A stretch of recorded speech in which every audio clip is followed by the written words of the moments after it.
Section 1. You will hear two flatmates, Tom and Richard, talking about their new flatmate who has just moved in the week before.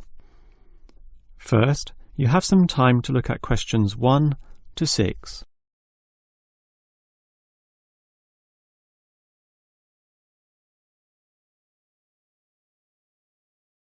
You will see that there is an example that has been done for you. On this occasion only, the conversation relating to this will be played first. Hi, Richard. I'm glad I caught you here. Can I just talk to you about something? Our new flatmate, Anders, is not quite what I had hoped. I was wondering if you shared my concerns about some of his behaviour. The new tenant's name is Anders, so Anders has been written in the space.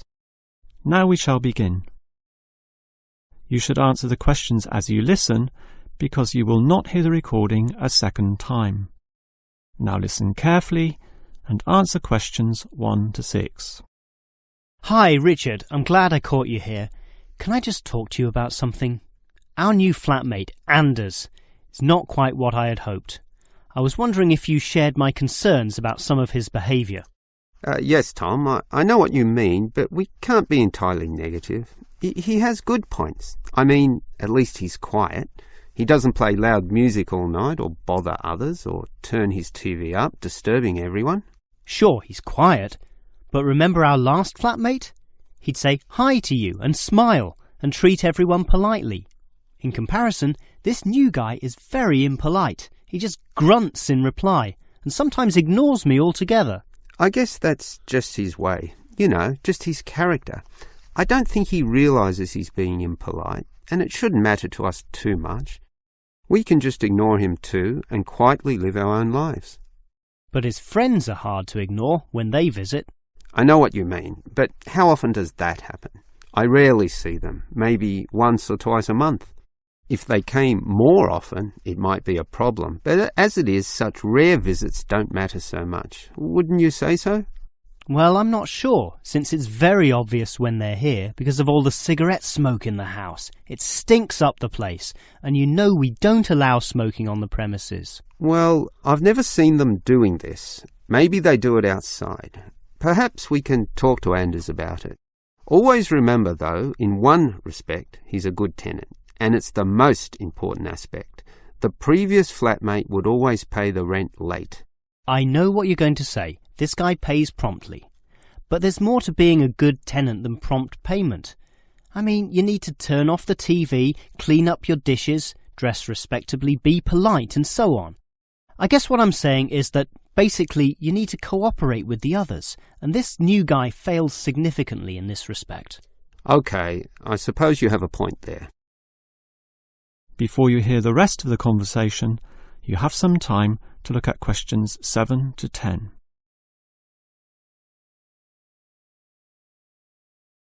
Now listen and answer questions 7 to 10. I tell you what, Tom, why don't we talk to our new flatmate, Anders, about these issues? If we throw him out, we'll have to go to all the trouble of finding another flatmate, who might not necessarily be much better. So, let's give the current guy a chance. Here, I've got a piece of paper, so let's make a short list of issues to discuss with him. Get it out into the open. Sure, we'll give him one more chance. So, write communication, and let's tell him to... Well, we can't change a person's personality overnight. So why don't we have a weekly tenants meeting, and we can just ask him to attend. That way, we can get to know him better.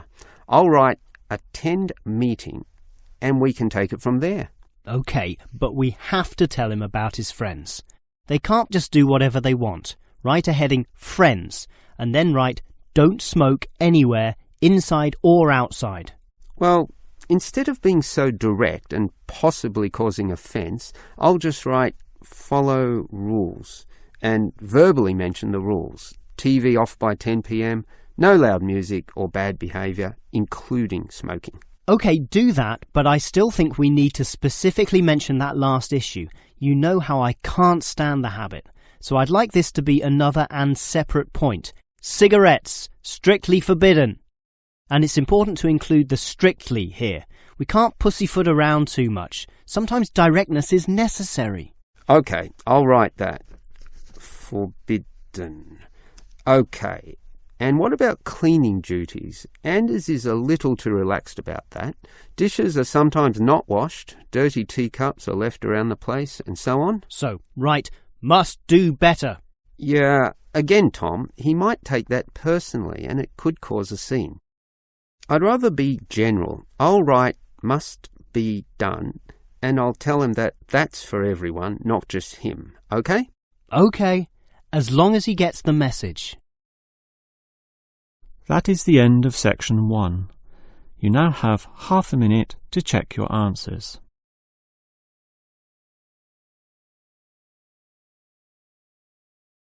Now turn to section 2. Section 2. You will hear a man giving a guide talk to new students at a university library. First you have some time to look at questions 11 to 16.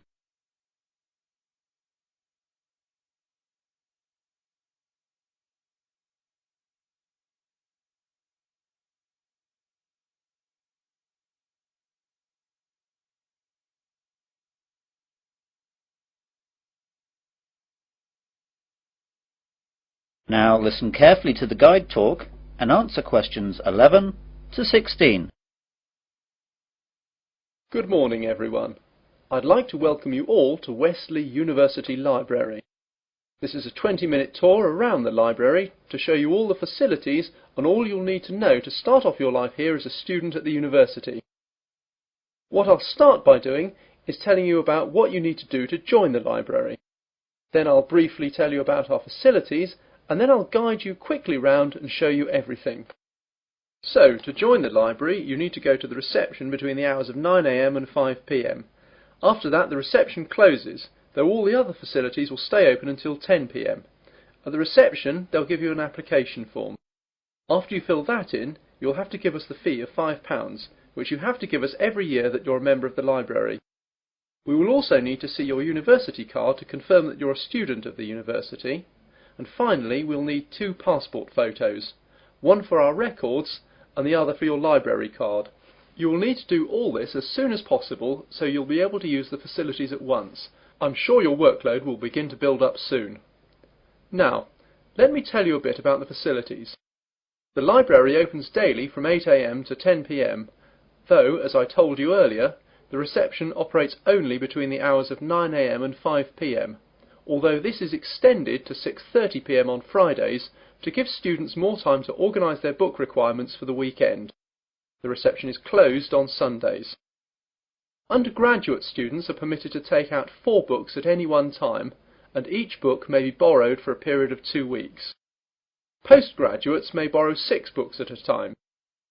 Borrowing time can be extended by a period of 1 week per book if the student comes into the library in person with the book in question so it can be re-stamped. We do not renew book borrowing over the phone. If you are late in returning any book, then you will be charged a fine of £2 for every week that you are late. You won't be able to take out any other books until this fine is paid. This is not a method of earning money for the library, but merely what we have to do to ensure that all students have access to all the books that they will need. You now have some time to look at questions 17 to 20.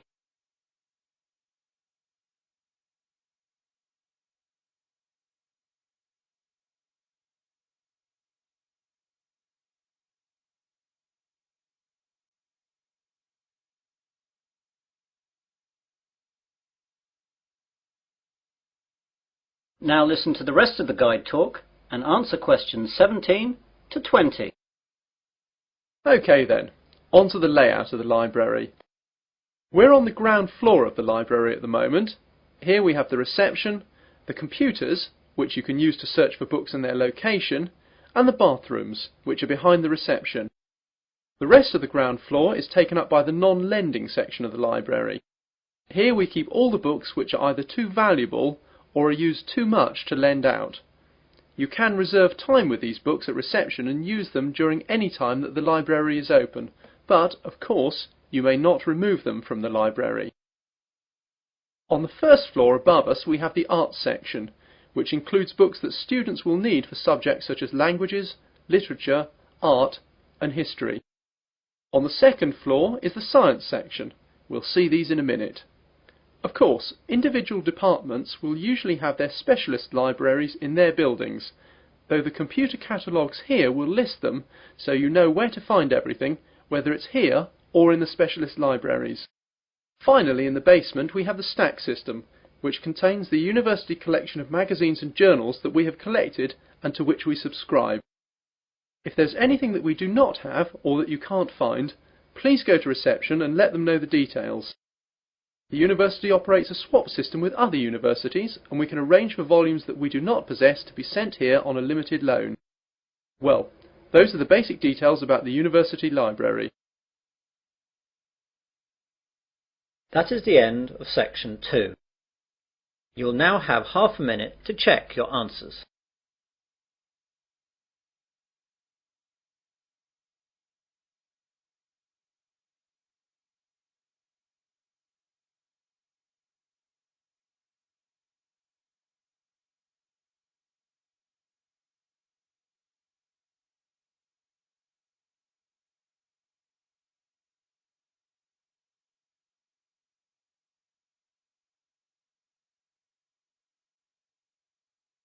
Now turn to section 3. Section 3. You will hear a man called Frank talking to Dr. Lindsay about what he should study if and when he returns for further classes. First, you have some time to look at questions 21 to 25.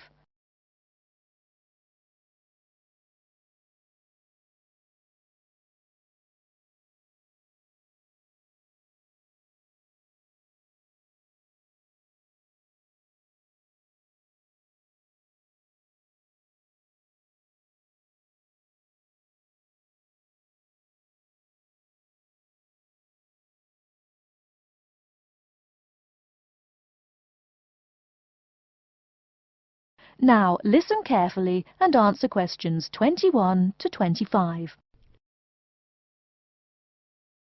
Hello, are you Dr. Lindsay, the returning students advisor? Yes, that's right. Are you Frank? Your appointment wasn't until 2, but that's okay. Please come in and have a seat. Thanks. I like to arrive early whenever I have anything to do. That's certainly a praiseworthy habit.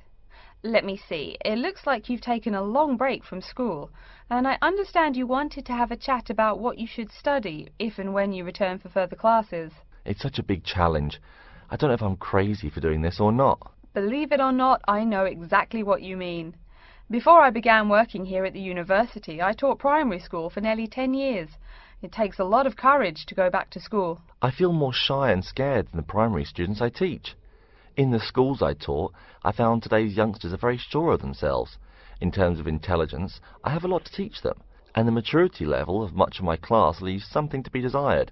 But in terms of confidence, wow, a lot more confident than I am now, that's for sure. Stop fretting. A brave man is a coward who refuses to run. Let's talk about your strong points. You seem an intelligent man. What is it you would like to study? You see, I've been teaching children for a few years, but I think I'm happier teaching adults. I think teaching students in middle school is much more satisfying because they end up being much more grateful for your work. If I may ask, what got you interested in teaching adults? A lot of things, I guess. I met my future wife back in my first year of college. She always complains that I was more interesting then. She says that now I talk like I'm 7 years old. That's probably from being with children all day. Again, I know just what you mean. My husband used to say the same thing about me when I taught kindergarten. Anything else? Well, yes. Fairly often now I run into former students and we talk. Some of them are getting close to being grown up. I guess I think more and more about how people develop over time.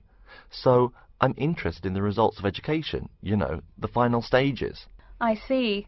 Well, coming back to the university can be both difficult and very rewarding. There are some problems unique to returning students, you know, older students like yourself. What do you think is your greatest weakness? Well, I actually think my confidence is getting better. I'm definitely overcoming my introversion and starting to be much more comfortable in front of a class. To tell you the truth, I'm afraid I'm rather behind the times about many things. It's more difficult for me to chase after the popular things youngsters are fond of, such as iPhone, Twitter, if you name it. I think I understand. Before you hear the rest of the talk, you have some time to look at questions 26 to 30.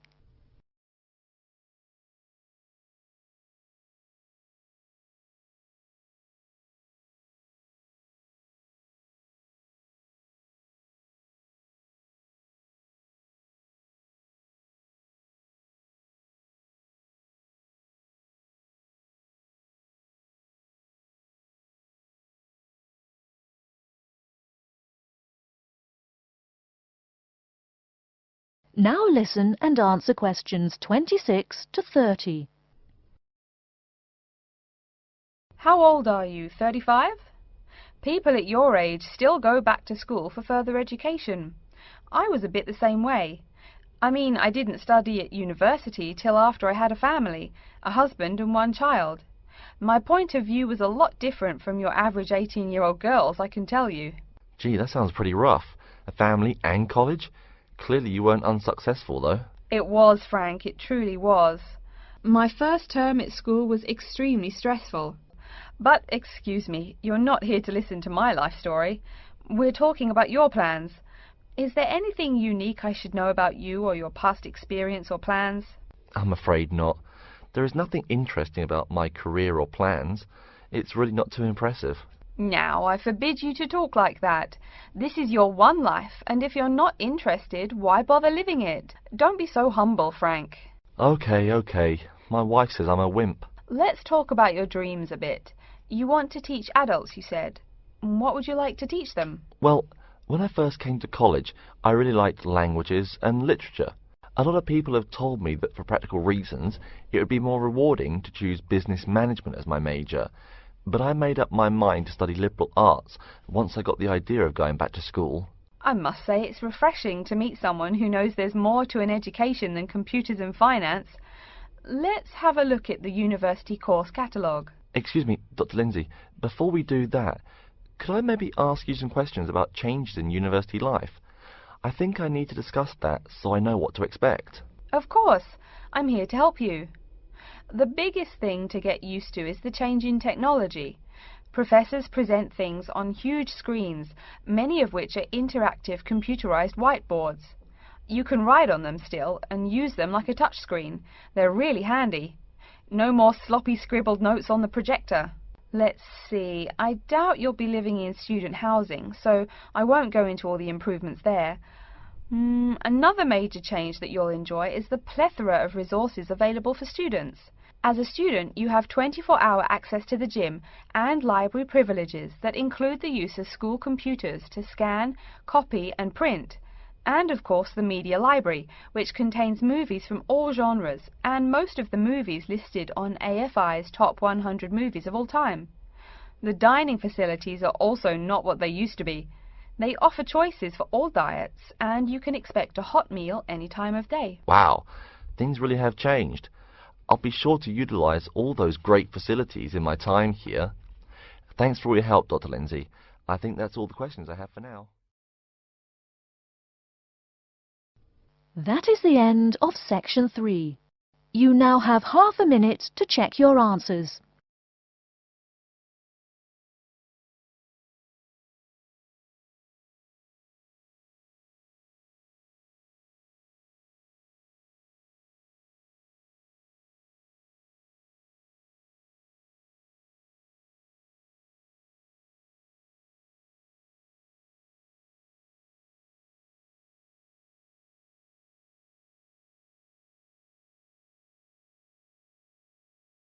Now turn to section 4. Section 4. You will hear part of an Earth Sciences lecture. First you have some time to look at questions 31 to 40.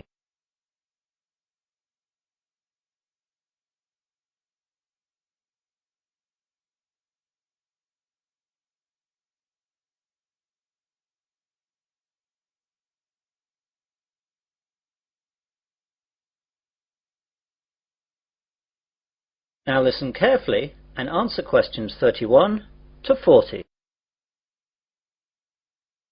Good afternoon and welcome to this Earth Sciences lecture. Today we're going to look at tidal waves, or more correctly, tsunami. Deep below the ocean's surface, tectonic plates collide, and every once in a while these forces produce an earthquake. The energy of such submarine earthquakes can produce tidal waves which radiate out in all directions from the epicenter of the quake, moving at speeds of up to 500 miles per hour. When these waves reach shore, they can cause enormous destruction and loss of life. Tidal waves are actually misnamed. They are not caused by tides. A more accurate word for them is the Japanese name tsunami, which means harbour wave. They are also sometimes called seismic sea waves, since they can be caused by seismic disturbances such as submarine quakes. However, that name is not really accurate either, since tsunami can also be caused by landslides, volcanic eruptions, nuclear explosions, and even impacts of objects from outer space, such as meteorites, asteroids, and comets.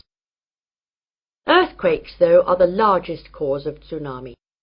Tectonic plates cover the world's surface, and their movement can be detected anywhere in the world. Some areas of the world are more prone to greater movement, and it is in these places that the largest waves can occur. Large vertical movements of the Earth's crust occur at plate boundaries, which are known as faults. The Pacific Ocean's denser oceanic plates are often known to slip under continental plates in a process known as subduction. And subduction earthquakes are the most effective in generating tsunamis. A tsunami can be generated by any disturbance that displaces a large water mass from its equilibrium position. In the case of earthquake-generated tsunamis, the water column is disturbed by the uplift or subsidence of the sea floor.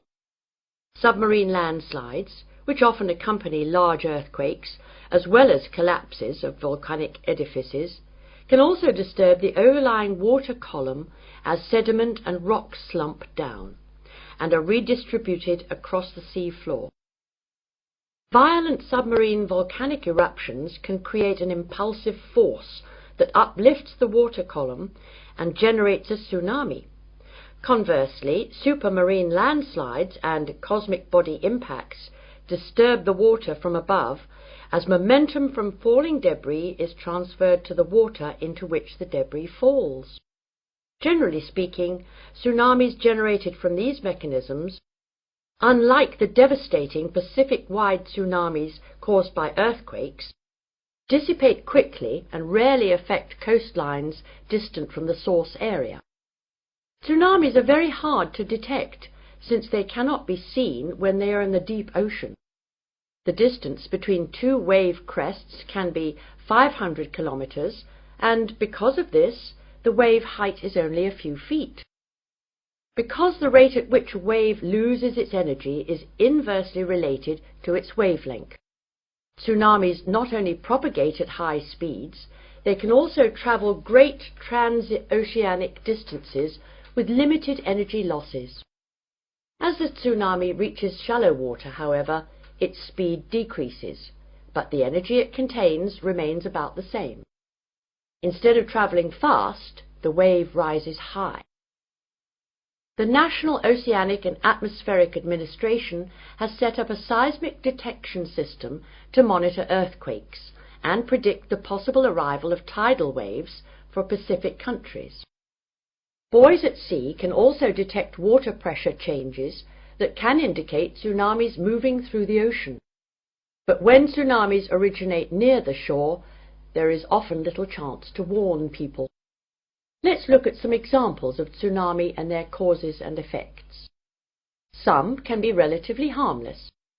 In 1992, an offshore landslide caused a tidal wave of only about 3 feet high that struck at low tide, so Humboldt County, where it hit, got off easy with no casualties. On January 13th in 1992, A Pacific Ocean earthquake off the coast of San Salvador, registering 7.6 on the Richter scale, did not cause any ocean disturbance at all. However, a recent tidal wave which struck Papua New Guinea on July 17, 1998, was 23 feet high and killed at least 1,200 people. This wave was caused by a magnitude 7.1 submarine earthquake. On July 17, 1998, a Papua New Guinea tsunami killed roughly 3,000 people. A huge underwater volcanic eruption 15 miles offshore was followed within 10 minutes by a wave some 40 feet tall. The villages of Arop and Warapu were destroyed. One of the worst tsunami disasters engulfed whole villages along Sanriku, Japan, in 1896. An underwater earthquake induced a wave of 35 feet, drowning some 26,000 people. Finally, about 8,000 years ago, a massive undersea landslide off the coast of Norway sent a 30-foot wall of water barreling into the uninhabited north coast of Europe. If this were to recur today, as scientists say it could, almost anywhere in the world it would cost billions, if not tens of billions of dollars, to repair the damage to coastal cities and kill tens of thousands of people. That is the end of section 4. You will now have half a minute to check your answers.